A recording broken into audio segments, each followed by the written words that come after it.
Welcome to Sharing with Susan B.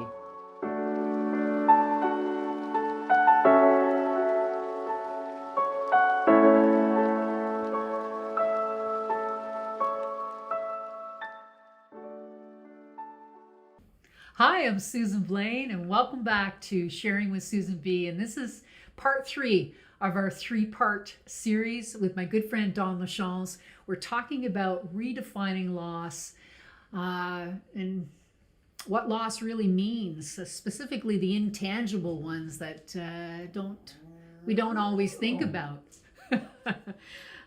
Sorry, I'm gonna have to start that again. Because it wasn't an appropriate time to laugh. Yes, it's perfect. It's perfect. It's perfect. All right, like okay, things let's keep unfold rolling the way then. they unfold. That's right. That was my dog yawning. It's really been such an amazing conversation. We've talked about so many things in these just short segments, and Don's been sharing because he recently lost his son. I've been sharing a bit about my trauma experience and loss, and you know, please tune in to those other parts to check out the rest of our conversation. There's so much, right? There's so much here to talk about, to share with people. It's unending. It's unending. It's unending because it unfolds every day. Yeah. Every day. Just think. Once the day's over, it's lost. Oh, Jesus. Something else to lose. Well, no, but you think about that. Like, people don't realize just how constant loss is in our lives. And we wonder why we're ill-equipped, why we're just unable to deal with most of it. Like, Is never it mind because big of the things. loss, the cumulative loss in our lives that prevent us from living fully? I mean, I think there's a big element of that. A big element of that, because we want to be justifying all the time. And you know, here's the thing. We have to often look for reasons to feel good. We never have to look for a reason to feel bad. Yeah. Yeah, we don't have to work at feeling bad. That kind of happens. Absolutely. But we have to make an effort to pull ourselves out. But what do you do? What do you do with that once you do recognize? You see, it's the admission, right? It's the acknowledging. And in the earlier segment, when I talked about managing people and managing things through anger, there were a lot of things that unfolded on that front. And here's a good example of the distance between often acknowledging and accepting. I acknowledged that I had a drinking problem, but it was 3 long, miserable years before I actually accepted it. And Wow. That's what created the space for me to manage people through anger. Nobody wanted to come near me. I was the biggest a-hole on the face of the planet. And Hard to believe. Well, no, seriously. And I managed everybody through anger. Why? Because nobody wants to approach you. Geez, he's going to blow up. Like, oh, I can't ask that. I can't do this. Wow. And it was my wrestle. It was that journey, right? Right. It was me From the getting head to the heart. Getting to a place where I finally accepted it. And only then, after 3 long years of being so miserable to everybody I loved the most, because I felt comfortable enough, deeply, that they would accept my behavior. They would understand without me speaking anything, without me stepping into any of the responsibility that comes along with that. Oh, yeah. Me, like a miserable dad, an incredibly miserable husband, just a miserable person, not a good friend, not a friend to self. Like, how could I be a friend to anybody else? Like, I just lived in this place of turmoil and torment. And it was in accepting where I finally began to walk in recovery. And that's the magic that happens when we begin to acknowledge and speak about loss. We get to recover from the loss, because here's what's really happening. We're incomplete emotionally. Amen. around all of the events. So now let's tie in the intangible laws. Let's tie in all of that. All of the things that we're completely ignorant of. We just don't know. And, you know, let's weave some ego into there. Because, like, what really begins to happen is that ties into our competency levels. Mm-hmm.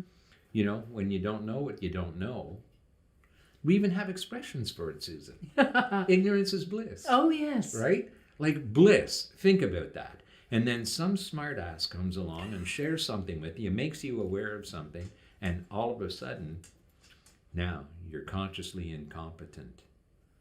And what's that like? Now I've got to show up in my marketplace knowing that I'm not competent. So we begin to wrestle. And we begin to just struggle, and we begin to try and figure things out on our own. And how do we do it? And there's no guide, and there's nobody that's going to teach us how to do this, because like, these are my problems, and I don't know where this is going, and I don't want to look at that right now. I'm gonna, hey, who can share like a good thing for me to binge? I'm going to the gym. So true, yeah. I'm going to. I'm doing this. And we never that. just be. I'm going to start this. I'm going to start that. Yeah. It's so true. Yeah, we get busy. I remember one thing that you said in our conversation I wanted to sort of touch upon, and it's about leading with intuition.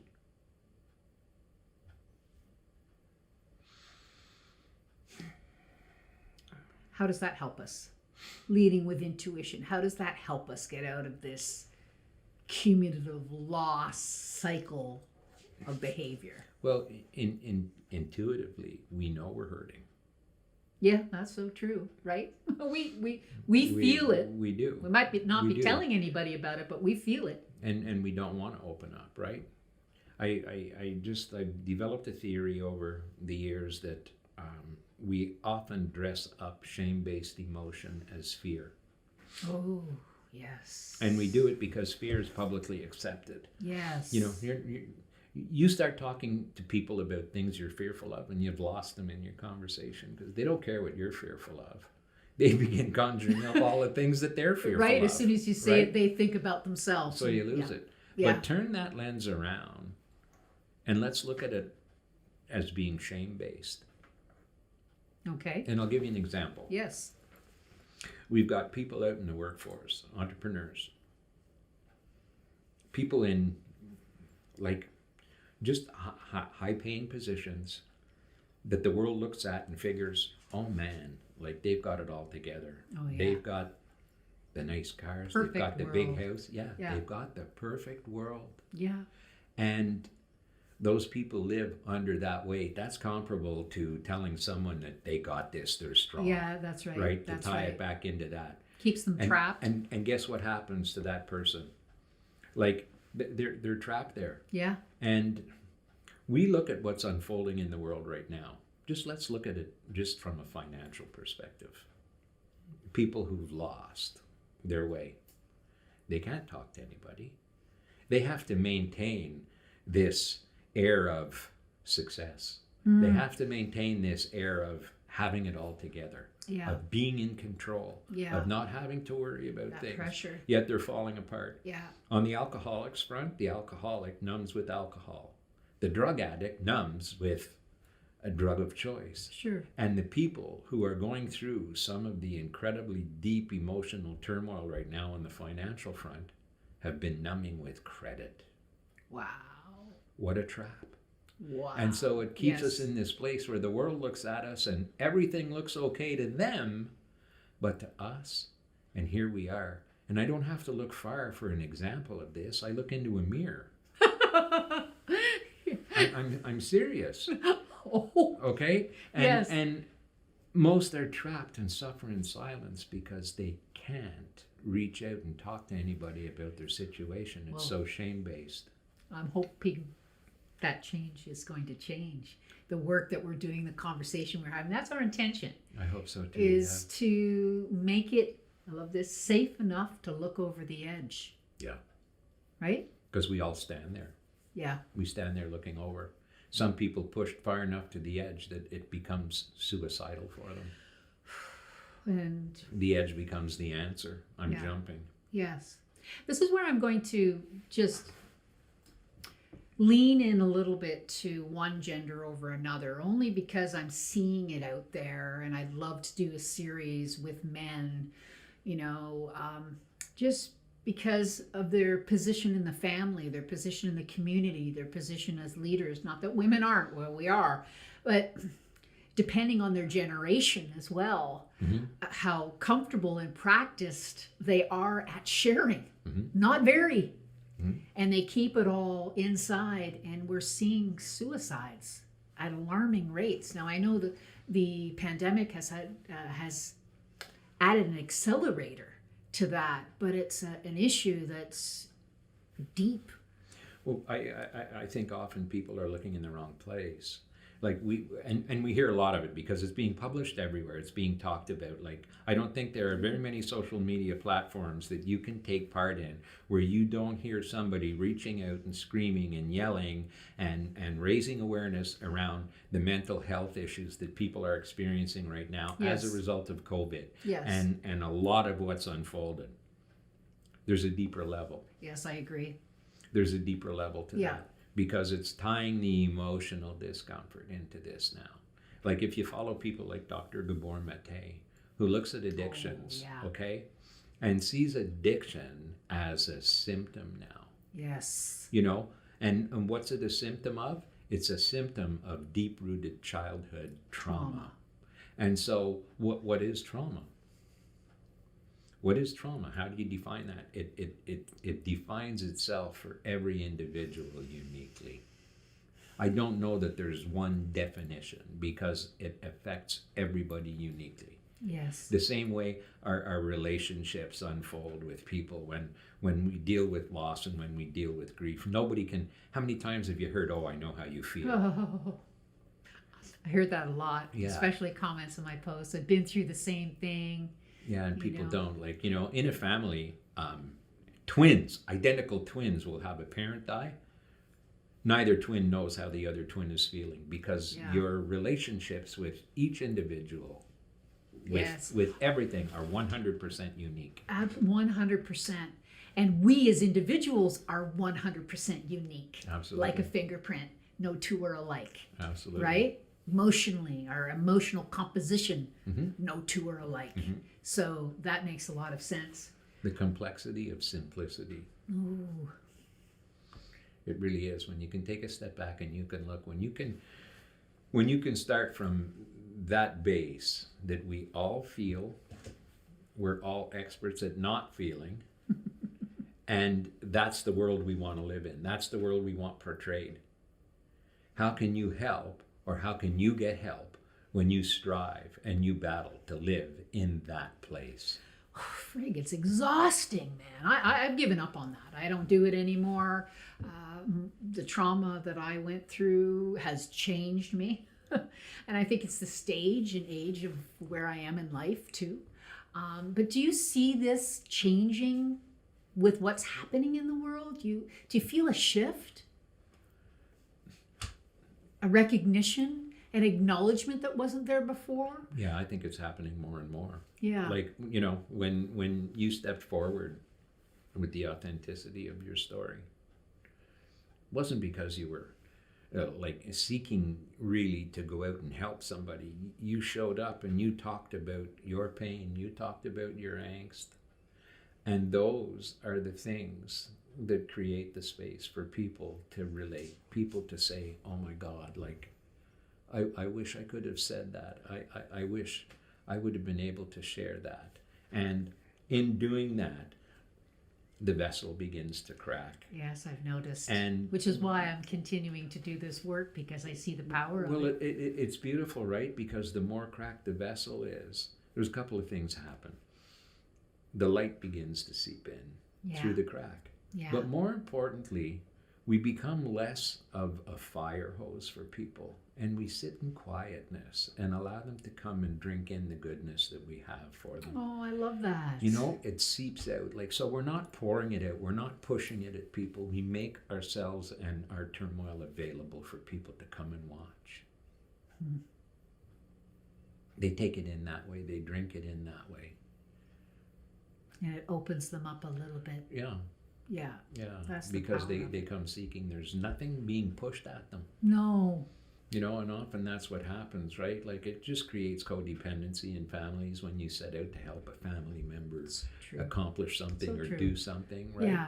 Instead, It's go not about about, your yeah, it's business about and you. go about your business and you do what's right. You do the things that you need to do to live a healthy life, and let that be the example. Let that be the thing that draws people in to say, "Oh, I want some of that," or "I need some of that," or "How do I get some of that?" Yeah. Anything that raises somebody's willingness to even ask that question. Yes. It's why I love like trying to create pull in a conversation. I know you love that. Yeah, well, I love it because it shifts filters instantly.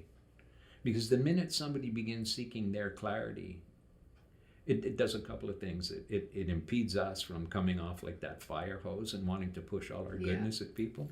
Right, and which pushes them away most of the Yeah, time. yeah, and allows them to begin to seek clarity around whatever it is they're looking for, so we can sit quiet, again, that broken vessel just like seeping, right? Yeah. And allowing them to take in what it is they need. And sometimes just the coaxing of allowing them to feel comfortable enough to ask their awkward questions. Yes. Oh, I love that. Anything that helps break the cycle, helps people move towards healing, awareness, change. You know, there really is something beautiful on the other side, trust me. Yeah. I know, and I'm excited about that. I'm excited about this kind of work and these kind of conversations and the impact that it has on others. And I've seen it, like you said, in just sharing my story. So that was our intention in getting together and having these conversations and creating this 3-part series.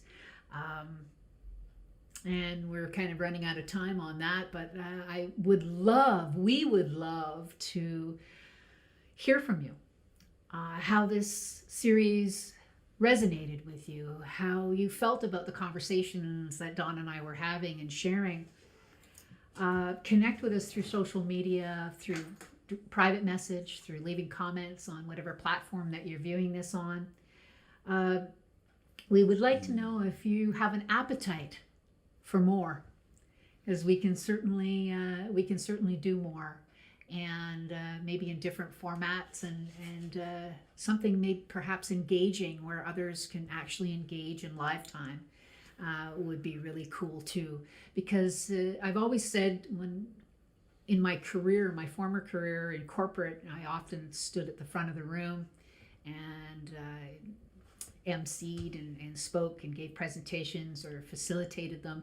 And I always thought about, it's not actually me or about the people that are speaking on the stage. The real wealth and the golden nuggets and are in the audience, and what people are willing to share when they could step up to a mic and ask a question. That's where the richness was. It's you guys and what you're feeling and wanting to engage about. And we hope that we've cracked you open a little bit, maybe. Well, yeah. Started. We really hope to just shift the lens for people to look inwards. Yeah. You know, and acknowledge the hurt. Not necessary that you accept it right away. You heard about my 3-year journey on that front, but simply like just the acknowledgement that you're sitting in discomfort, that you're having a difficult time with things. And again, like, you don't have to do it publicly. Find somebody that you can trust. Find somebody who really kind of lives out, walks out some of the things that you want to see. And we all have them. Like there are people that we just seem to migrate to, and we like their content, we like the things they share.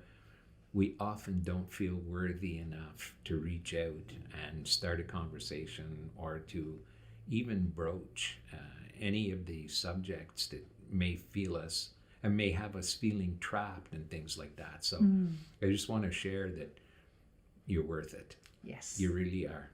Step into that and dare to be vulnerable. Yeah. It'll be worth it, I promise you. Don Lachance, thank you to my conversation buddy. You know, you're one of my favorite Thank you, people. Susan.